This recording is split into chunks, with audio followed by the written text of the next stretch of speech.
বাঙালি ঘুরতে ভালোবাসে, তাই সময় পেলেই বেরিয়ে পড়ে ঘুরতে। আর দীঘা, পুরী, দার্জিলিং তো আমাদের হাতের নাগালেই রয়েছে। তবে তোমরা কি জানো, পশ্চিমবঙ্গের বাইরেও রয়েছে এমন একটি সুন্দর জায়গা যেখানে একই সাথে পাহাড় ও সমুদ্রের স্বাদ পেতে পারো? হ্যাঁ, ঠিকই ধরেছ, আমরা কথা বলছি অন্ধ্রপ্রদেশের বিশাখাপত্তনম, যাকে ভাইজ্যাক নামেই আমরা বেশি চিনে থাকি। তো এই ভাইজ্যাকের নাম শুনলেই অনেকের মাথায় আসে যে এই ভাইজ্যাক অনেক বেশি কস্টলি জায়গা, কিন্তু আমি বলছি ভাইজ্যাক তোমরা চাইলেই দীঘা, পুরী বা দার্জিলিংয়ের চেয়েও কম খরচে ঘুরে আসতে পারবে, একটু অ্যাডজাস্ট করে নিলেই। তাহলে শুরু করা যাক আজকের ভিডিও। আজকের ভিডিওতে থাকছে কিভাবে তোমরা ভাইজ্যাক যাবে, কোথায় থাকবে, এখানে কখন বেস্ট সিজন, কোথায় কোথায় ঘুরবে, সন্ধান দেব বাঙালি খাবারের হোটেলের, এছাড়াও শেষে একটা খরচের হিসাব বলে দেব। আরও কিছু জানার থাকলে অবশ্যই কমেন্ট করো, আর লাইক, শেয়ার, সাবস্ক্রাইব করতে একদম ভুলো না। এবার আসা যাক তোমরা বিশাখাপত্তনম বা ভাইজ্যাক কিভাবে যাবে। হাওড়া, শালিমার ও সাঁতরাগাছির থেকে প্রচুর ট্রেন রয়েছে, আমি স্ক্রিনে দিয়ে দিচ্ছি, দেখে নাও। বিশাখাপত্তনমগামী যে কোনো একটি ট্রেনে চেপে চলে আসলেই হবে। তবে হ্যাঁ, খেয়াল রাখতে হবে যে বিশাখাপত্তনম যেন ভোর ভোর বা সকাল সকাল পৌঁছে যাওয়া যায়, তাহলে একটা দিন কিন্তু নষ্ট হবে না। তো ফাইনালি আমি বিশাখাপত্তনমে রিচ করলাম। তো বিশাখাপত্তনমে মোটামুটি ট্রেনের টাইম ছিল হচ্ছে 3:25, কিন্তু ফাইনালি আমি এসে পৌঁছেছি 4:15-তে। তো ভাইজ্যাক তো পৌঁছে গেলাম, এবার থাকার ব্যবস্থা করতে হবে। তো চলো বিচের দিকে যাওয়া যাক। এখানে দেখো স্টেশনের বাইরে প্রচুর অটো রয়েছে, অটো তোমরা রিজার্ভ করতে পারো। এছাড়াও সামনে রয়েছে বাস স্ট্যান্ড, আর এখানে না অ্যাভেলেবল বাস আছে, মানে তোমার হ্যাঁ তোমরা বাসে, আমি সব বলে দেবো মানে কিভাবে বাসে তোমরা ঘুরবে। কেন কি ফালতু অটো রিজার্ভ করে সামান্য আরকে বিচে আমাদের বললো যে 200 না 300 টাকা লাগবে, সে জায়গায় তোমরা বাস পেয়ে যাবে। তো বাসের জার্নি করলে বুঝতে পারছো 15 টাকা কি 20 টাকা কত নেয়, আমি সেটাও বলছি। তো চলো, তো আমরা কিন্তু এখন আরকে বিচের দিকে যাচ্ছি। তো আরকে বিচে বাস ভাড়া যেটা নিল সেটা হচ্ছে 20 করে, দুজনের 40। তো তোমরা কিন্তু বাসে যেতে পারো, যেটা সবচেয়ে চিপে হবে। মোটামুটি 20 থেকে 25 মিনিটে কিন্তু আমরা আরকে বিচে পৌঁছে গেলাম। আর আরকে বিচের ধারে কিন্তু প্রচুর হোটেল রয়েছে, তোমরা তোমাদের বাজেট অনুযায়ী কিন্তু হোটেল চুজ করে নিতে পারো, কোনো অসুবিধা হবে না। যারা আরকে বিচে আসবে, আরকে বিচে আসার পরেই দেখতে পাবে মানে সাইডে প্রচুর হোটেল রয়েছে, একদম সি ভিউ পাওয়া যাবে এখান থেকে। হ্যাঁ, সি ভিউ হোটেলগুলো রয়েছে। আর তোমরা অফ সিজনে আসলে মোটামুটি 600-700 টাকার থেকে ভালো রুম পেয়ে যাবে। আর যদি অন সিজনে আসো, মানে যেটা অক্টোবর থেকে মোটামুটি আপ টু ফেব্রুয়ারি, মার্চ অবধি, তখন কিন্তু রুম রেট সেটাই প্রায় 1200-1500 টাকা করে চার্জ করবে। আর এমনি ভাইজ্যাকে মোটামুটি সারা বছরই টুরিস্ট আসতে পারে। আমরা কিন্তু আরকে বিচে যে হোটেলটা নিয়েছিলাম তার রুম অ্যাভারেজ ছিল, এসি রুম ছিল, আমাদের রেট পড়েছিল 1200 টাকা পার নাইট।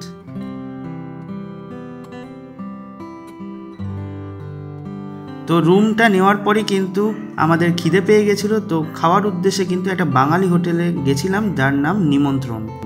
তো এখানে কিন্তু একটা পিওর বাঙালি হোটেল রয়েছে। তো খাওয়া দাওয়ার পরেই কিন্তু আমরা সি বিচে চলে গেলাম।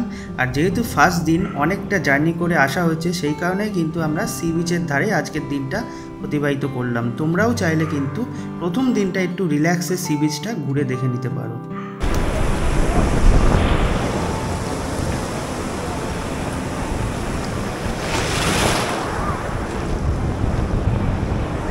তোমাদের তো বলেই দিলাম, প্রথম দিন আমরা কোনো সাইট সিনিং বা কিছু রাখিনি, বিচের সাইডেই উপভোগ করেছিলাম। আর তোমরাও কিন্তু এইভাবে উপভোগ করতে পারো, কারণ আমি মনে করি খুব হেকটিকভাবে ঘোরার থেকে রিল্যাক্সে ঘোরা অনেকটাই ভালো। সেই কারণে কিন্তু আমরা সাইট সিনিংটাও সেইভাবে করেছিলাম।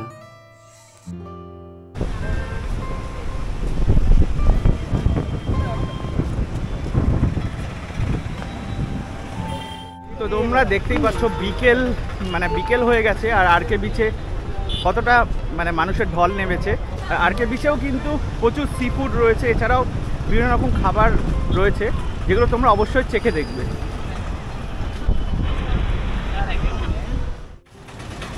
তো অলরেডি কিন্তু আরকে বিচে আমরা ঘুরছি, আর আরকে বিচে এসে তোমরা সন্ধ্যের দিকে আর কি অবশ্যই অনেক কিছু মানে চেখে দেখবে। যেমন আমরা এখন চাউমিন খেলাম, প্রচণ্ড খিদে পেয়েছিল, ওটা ক্যাপচার করা হয়নি। এছাড়াও আইসক্রিম খাচ্ছি, এছাড়াও যে সি ফুড রয়েছে সেটাও কিন্তু প্রচুর রয়েছে আর কি। আর এখানে না চাউমিনটা খেলাম 50 টাকা প্লেট, নর্মালি খুব একটা হিউজ নয়। অন্যান্য বিচে যেমন হয় কি যে যেহেতু বিচ সাইড অনেকটা হিউজ অ্যামাউন্ট নিলে, এখানে কিন্তু সেই রকম নয়, কিন্তু কমই নিল আর কি যা দেখলাম। তো এরপরে কিন্তু সন্ধে হয়ে এসেছিলো, আর আমরা বিচ সাইডের যে স্ট্রিট ফুড সেগুলো কিন্তু চেখে দেখছিলাম। আর কালকে তো সকাল সকাল সাইট সিনিংয়ের জন্য বেরোতেই হবে, তো ডাইরেক্ট কিন্তু তোমাদের সাথে দেখা হচ্ছে সকালে।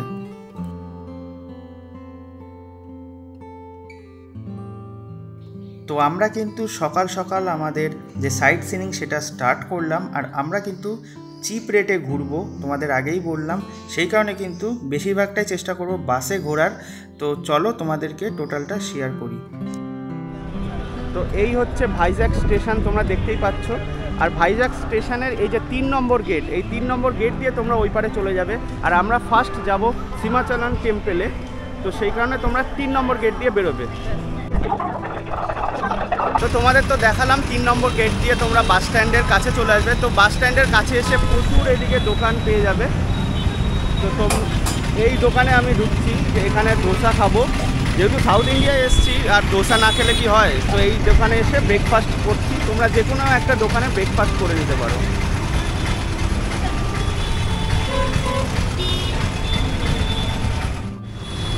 ইডলি, বড়া, বোন্ডা, পুরি, দোসা, উত্তপম, চাপাতি, পরোটা। দেখো এখানে সব কিছুই কিন্তু পাবে, মানে সাউথ ইন্ডিয়ার যে ডিশ রয়েছে সবই পাবে। তো এখানে যে কোনো একটা দোকান থেকে তোমরা ব্রেকফাস্ট করে নিতে পারো। দেখতেই পাচ্ছ এটা প্লেন ধোসা নিয়েছি, এটা পড়েছে 25 টাকা পার প্লেট। তো খাওয়া দাওয়া করেই কিন্তু আমরা বাসে উঠে পড়েছিলাম, আর আমাদের বাসও চলে এসেছিল। তো এই মুহূর্তে কিন্তু বাসে বসে গেছি 28H। তো এই বাস কিন্তু ডাইরেক্ট সীমাচলন টেম্পেলের কাছাকাছি আমাদের নামিয়ে দেবে। যেহেতু আমরা দুজনে গেছিলাম সেই কারণে কিন্তু লোকাল ট্রান্সপোর্ট ইউজ করেই আমরা ঘুরেছি। তোমরা চাইলে কিন্তু প্রাইভেট কোনো ট্যাক্সি বা প্রাইভেট গাড়ি বুক করেও এই সাইট সিনিং করতে পারো।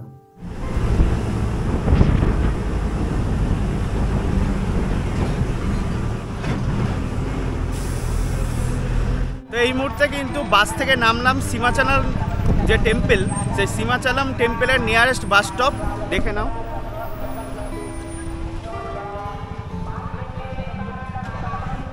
তো এই মুহূর্তে কিন্তু আমরা সীমাচলম যে টেম্পেল, সেই টেম্পেলের সামনে চলে এসেছি। আর ভেতরে যদিও ক্যামেরা অ্যালাউ নয়, ক্লক রুমে রেখেই আমাদের যেতে হবে। তো ভিউটা একটু দেখে নাও, মানে খুবই সুন্দর লাগছে, যদিও দূর থেকে দেখাচ্ছি। দেখো মোবাইল ব্যাগ এগুলো রাখার জন্য ক্লক রুম কিন্তু রয়েছে। তো এইমাত্র কিন্তু আমরা ভেতর থেকে বেরিয়ে আসলাম, মন্দিরের ভেতর থেকে। আর খুব সুন্দরভাবে আমরা দর্শন করে এসেছি। তোমাদের তো বললো যে 3 রকমের লাইন আছে, একটা হচ্ছে ফ্রি লাইন, একটা হচ্ছে 100 টাকার, একটা হচ্ছে 300 টাকার। কিন্তু তোমরা যদি সকালের দিকে আসো, একটু মানে 7টার ভেতরে 7:30টার মধ্যে মন্দিরের এখানে চলে আসো, তাহলে কিন্তু ফ্রি লাইনে খুব সুন্দরভাবে তোমরা দর্শন করতে পারবে বাবার। আর ভেতরটাও খুব সুন্দর নিরিবিলি, আমার তো সত্যি খুব ভালো লেগেছে। আর আমরা কিন্তু প্রসাদও পেয়েছি। আর সাউথের মানে মন্দির তোমরা তো জানো, এত সুন্দর হাতের কাজ, মানে মনোমুগ্ধ হয়ে যাবে। সিরিয়াসলি লোকেশনটাও অসাধারণ জাস্ট। আর হ্যাঁ, ও যেটা বললো, যদিও ক্যামেরা করার নেই, যদি করতে দিত আমি করে নিয়ে আসা তোমাদের আর দেখাতাম। ও যেটা বললো সেটা হচ্ছে ভেতরে মানে প্রসাদের ব্যবস্থা আছে, ফ্রি প্রসাদ অল্পই দেবে, যদিও প্রসাদ অল্পই ভালো। যাই হোক, তোমরা মন্দিরটা একটু দেখে নাও, একদম ক্লোজ রয়েছি আমরা।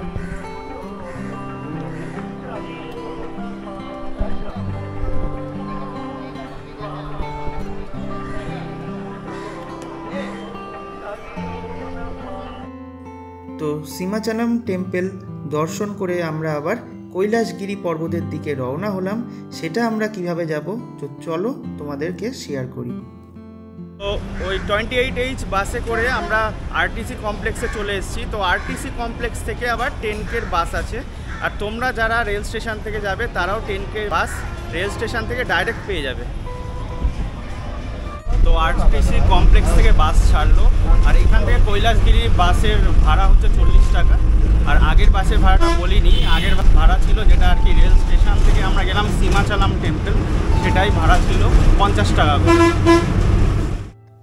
এই বাসটা কিন্তু একদম ভাইজ্যাগের যে মেরিন ড্রাইভ রয়েছে সেই মেরিন ড্রাইভ দিয়েই যাবে, আর তোমরা যেতে যেতেও কিন্তু আরকে বিচটা খুব সুন্দরভাবে উপভোগ করতে পারবে। আমাদের বাস কিন্তু আস্তে আস্তে কৈলাসগিরি পাহাড়ের উপরে উঠছে, আর এই পাহাড়েই কিন্তু রোপওয়ের ব্যবস্থাও আছে। তোমরা চাইলে কিন্তু 150 টাকা টিকিট কেটে রোপওয়েতেও এই পাহাড়ে উঠতে পারো। তো এই মুহূর্তে কিন্তু কৈলাসগিরি হিলের ওপরে মানে হিল টপের কাছে নিয়ারেস্ট যে বাস স্টপ রয়েছে সেখানে এসে বাস আমাদের নামিয়ে দিল। এটা হচ্ছে কৈলাসগিরির যে এন্ট্রি গেট। দেখো কৈলাসগিরি ঢুকেই তোমরা টয় ট্রেন পেয়ে যাবে, যারা আর কি হেঁটে ঘুরতে চাও না। টোটাল এরিয়াটা টয় ট্রেনেও কিন্তু ঘোরানো হয়। এই কৈলাসগিরি পাহাড়ের ওপরেও কিন্তু জয় রাইড রয়েছে।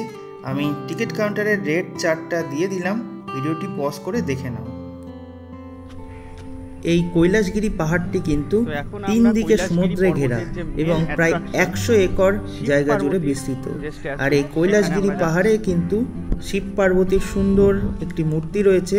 এছাড়াও এই পাহাড় থেকে নিচের সমুদ্রটা অপূর্ব সুন্দর দেখতে লাগে। তো চলো একে একে তোমাদের সাথে সব কিছুই শেয়ার করি।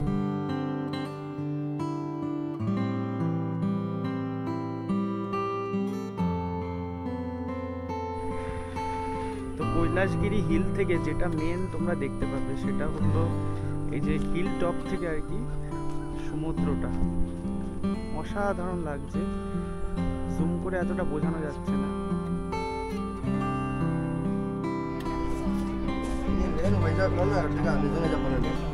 দেখো এখানেও কিন্তু একটা ভিউ পয়েন্ট করা আছে।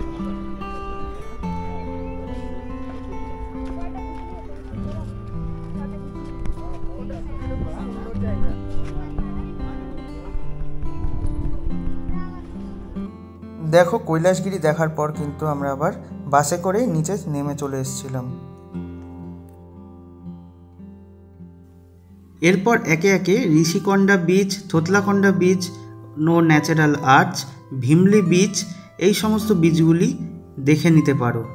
আর ভিডিওটি বড় হয়ে যাওয়ার কারণে কিন্তু আমি অনেক কিছুই দেখাতে পারলাম না। ব্যাস এই সমস্ত সাইট সিনিং করে চলে আসো আরকে বিচে। আর আজকের মতো দ্বিতীয় দিনের ভ্রমণ কিন্তু এখানেই শেষ। তৃতীয় দিনে তোমরা চাইলে আরাকু ভ্রমণ করতে পারো। আমরা এইবার আরাকু ভ্রমণ করিনি। তৃতীয় দিনে আমরা সমুদ্রের ধারে স্পটগুলো ঘুরে দেখব। আর তৃতীয় দিনই আমাদের কাছে লাস্ট ডে, তাই লোকাল সাইট সিনিংগুলো আমরা ঘুরে দেখে রাতের ট্রেন ধরে নেব। তৃতীয় দিনের প্রথমেই কিন্তু আমরা চলে গেছিলাম বিচ সাইডে, আর বিচ সাইডে প্রথমে গেছিলাম ওয়ার মেমোরিয়াল দেখতে। দেখো ভেতরে আর কি মিলিটারি পার্সনদের অ্যালাউ করছে আপাতত, লোকাল যারা মানে লোকাল হোক বা বাইরের থেকে ট্যুরিস্ট পার্সনদের অ্যালাউ করছে না। আর এটাই কিন্তু সেই 1971 সালে যেটা বাংলাদেশ ইন্ডিয়া মানে পূর্ব পাকিস্তান আর ইন্ডিয়ার যে যুদ্ধ হয়েছিল তার উদ্দেশ্যে যে মানে এই তোরণটা করা হয়েছে। তখন যে বিশাখাপত্তনমের যে আইএনএস বিক্রান্তের ওপর যে আঘাত হানার প্রচেষ্টা হয়েছিল পাকিস্তানের তরফ থেকে, সেটা তারা পারেনি। তো সেই উদ্দেশ্যে এখানে একটা তোরণ বানানো হয়েছে। তো এই মুহূর্তে একদম ভাইজ্যাগ বিচের মানে যেটা আরকে বিচ, বিখ্যাত আরকে বিচ, সেই আরকে বিচের ওপর দিয়ে হাঁটছি। আর এখানেও অনেক কিছু দেখার আছে, যেমন আমাদের সামনেই পড়ছে দেখো সাবমেরিন যে মিউজিয়াম। প্রথমেই বলে রাখি, এই সেপারেট যে এয়ারক্রাফট মিউজিয়াম রয়েছে এছাড়াও যে সাবমেরিন মিউজিয়াম রয়েছে এগুলো সেপারেটলি টিকিট কাটলে কিন্তু বেশি পড়বে। এখানে প্রথমেই যে নেভি মিউজিয়াম রয়েছে সেখানে ঢুকে 3টের একবারে প্যাকেজ টিকিট কেটে নিতে পারো। একবারে তোমাদের পার হেড 150 টাকা করে টিকিট প্রাইস পড়বে। আর সেপারেটলি কাটলে কিন্তু টোটাল 210 টাকা পড়বে। মানে 60 টাকা তোমাদের বেশি পড়ছে। সেই কারণে কিন্তু আমি রেকমেন্ড করব 3টে মিউজিয়ামে যদি তোমরা ঢোকো তাহলে একবারে টিকিটটা কেটে নিও।